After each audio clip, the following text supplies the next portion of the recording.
Right, so I've been meaning to make this video for a while now, of course, never really got around to it, but nonetheless, we are here. So first and foremost, for those of you who don't know me, my name is Moisha. I am an online fitness coach who specializes in body recomposition, and of course, I have myself been confidently in the gym for about 4 years now. Over these past 4 years, I have managed to get myself looking like this, which was in late 2022, to this, which is now, where I'm looking stronger, leaner, and more importantly, feeling more confident as well. Over this period of time, I have managed to gain the knowledge, the experience, the expertise as to where I can now help others do the same. Now, if you're someone that's watching this video, I can imagine you are someone that's been trying to get shredded, trying to get lean for a while now, but you never really had the right guidance. You know, there's loads of people saying, do this, do the keto, do no carbs, high protein, whatever it is, but nothing really ever stuck. Now, the purpose of this video is to kind of just give an overall understanding to kind of just get you excited. So it's not really going to go into depth about all the different things, but it's going to give an overview of the 4 main things you will need if you're going to try and get into shape. That being your diet, that being your training, that being your mindset, and that also being the recovery. Now, all of these 4 main points, I will be doing separate videos in much more detail for those of you that want to learn a bit more. But for anyone watching this video that has been struggling, you should, be able to take away what you've learned here and apply it, and hopefully, see some results. So, just getting straight into it now. First thing, of course, we want to talk about is the diet, arguably the most important part, especially for those that are trying to cut weight, trying to get shredded, see their abs. The diet, for me anyway, is probably the most essential part. Of course, you need all of them, but this is the real key fundamental. Just before I go into what you should be doing, there are very key common mistakes that people make when trying to fix it, that I would like to highlight, really. That being, most people seem to really overcomplicate it. Fixing your diet is very, very simple, actually. You don't need a specific one like the keto or just the carnivore or whatever. And it's not to say that any of those are wrong, but they're not really long-term fixes to your problems. See, a lot of you, your problem is that you're trying to find a quick solution to a long-term issue. Because, with all of these specific diets, none of them work without the essential part of a calorie deficit. So what that means simply is that if your calorie intake is lower than your calorie expenditure, you are then in a calorie deficit. So there was a study with a guy that I think he ate like 1,000 calories worth of Twinkies, and by the end of the term he was doing it for, he lost weight. Now, of course, for those of you who also want to be putting on a bit more muscle at the same time as losing fat, that is not the best way to go around it. But with that being said, those of you, again, who have been trying all of these diets and are finding they're not working, are probably not focusing on the most fundamental part, is which you need to be in a calorie deficit, because that is the only way you are going to lose weight. When picking a diet, the only reason you choose one is one that you can sustain for the longest amount of time, because none of this happens overnight, right? And I think a common mistake is that people treat it as a short-term fix. Now, of course, how do you apply this into your day-to-day life? Of course, if you want to know whether you're in a deficit, you're going to need to find out your maintenance. So, easiest way to do this is to plug your height, your weight, how many times you train a week, your age, your gender, put it all into ChatGPT. You don't even have to do the maths anymore.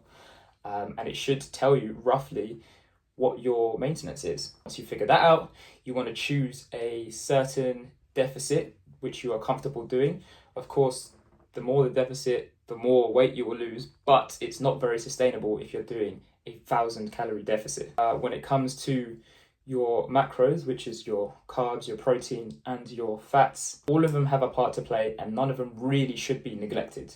So, for example, your protein, obviously to recover through a process called protein synthesis. Your carbs, which are going to help you fuel your workouts to begin with. A very big mistake is that people think that the calorie deficit is what's making them lose muscle or lose strength.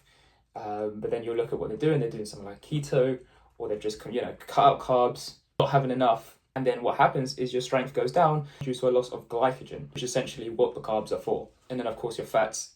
Most people will have probably too much of it without realizing that per gram adds to 9 calories as opposed to protein and carbs, which per gram is 4 calories. But then on the flip side, you need to make sure you're still having some and having enough, of course, for regulating your hormones. This is something that can affect many different aspects, again, like your training, your motivation, your sleep. So we want to make sure we're also having enough of those.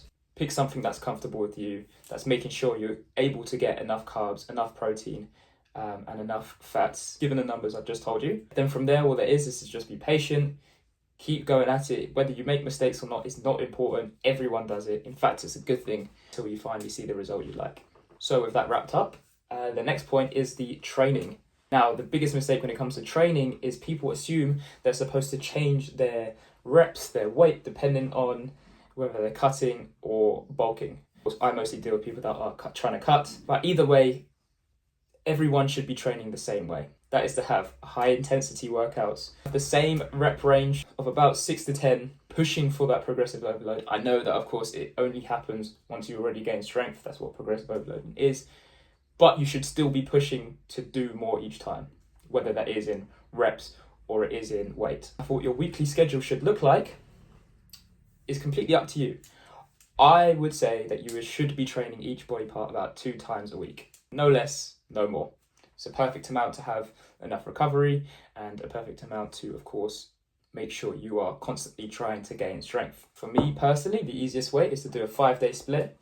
I do a push, pull, legs, upper, lower, but you can do whatever split fits you and fits your schedule as well. That's going to be the main part, is if it's sustainable. And once again, just making sure you are covering each body part twice a week. As for the exercises you should be doing, what's more important than the actual exercises is how you are executing them. Now, for those of you ego lifters out there, you need to be making sure you are getting the full stretch and the full contraction. Of course, I mentioned that you should be trying to up the weight, but if you are doing a weight where you can only do half the rep, you need to drop it. And as for the rep range, you want to make sure that if you are at the lowest of 6, you are, of course, trying to improve the amount of reps you can do. But if you are at the highest, around 10 to 12, that is where we will be looking at increasing the weight. And then, of course, the cycle just repeats. What's good about this is there's never an end goal to this, really. Even if you feel like you can't do an extra weight, you can then, try do an extra rep. And you're constantly having these mini goals to keep you going through the training, to keep you motivated, to make it exciting as well. There should never be a point where you're like, right, I've hit the limit. For me, this is really important. It's what's kept me in the gym for such a long time, and leads into my next point, which is about your mindset.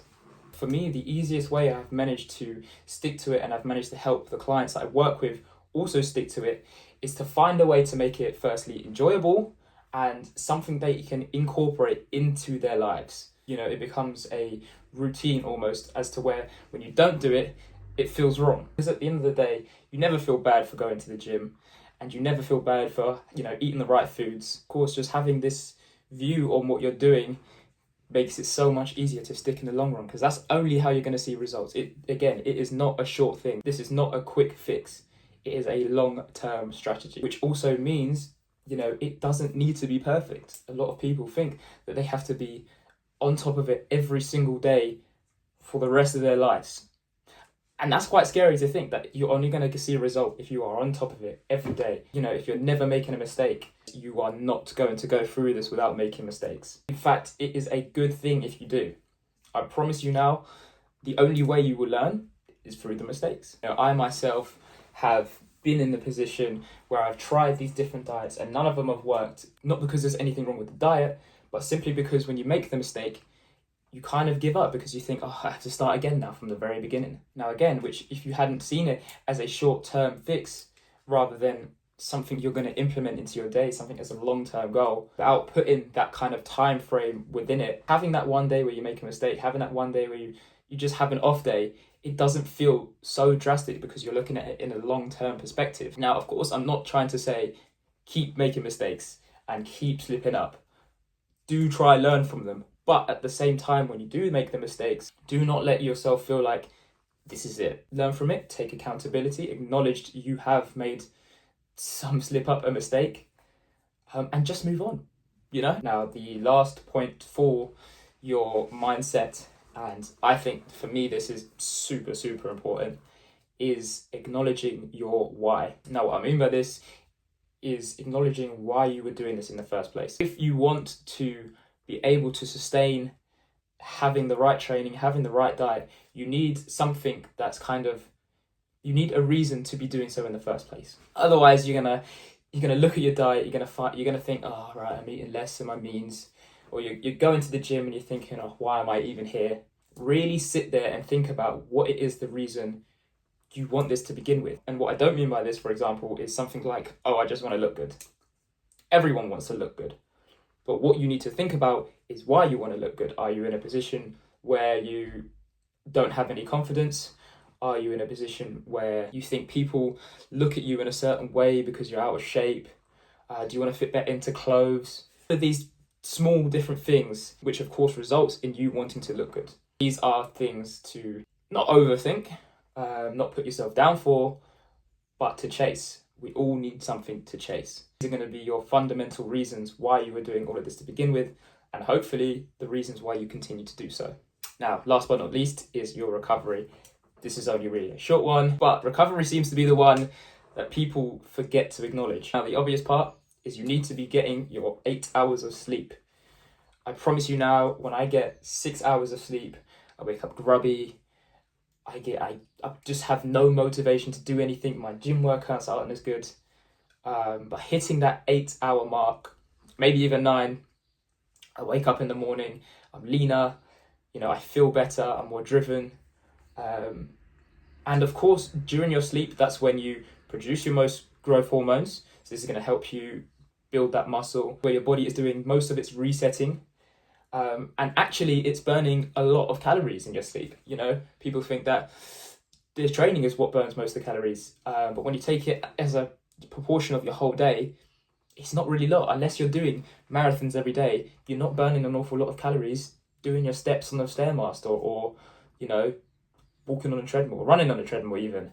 Most of the calories comes from the simple things you do in a day, how many steps you're getting, and your sleep and your recovery. So again, for those of you who are, of course, going to be attempting to cut down some fat, your sleep, your recovery is going to be just as important as making sure you're in a deficit with your diet and keeping up with your training. There are some other ways to recover, eating enough protein, which we talked about in your diet, replenishing your glycogen with your carbs. You can do things as well like heat therapy. Being in a sauna is absolutely great, especially for those of you who had really hard workouts. Going out for walks is pretty good as well. But yeah, with that being said, that is basically all of the fundamentals and really all you actually need to go and take away if you are looking to be starting your fitness journey. Now, of course, if you do need further help, feel free to reach out. Of course, as I said throughout my video, sustainability is the most important part and consistency is the most important part with all of this. And the easiest way to do so is to have someone accountable to, which is what most of my clients will say is the best reason for having a coach. Now, for those of you who would like to reach out, I will leave my Instagram, my WhatsApp, and a form linked underneath if you would like further assistance. If there's any questions as well, feel free to reach out. And I will see you in the next video.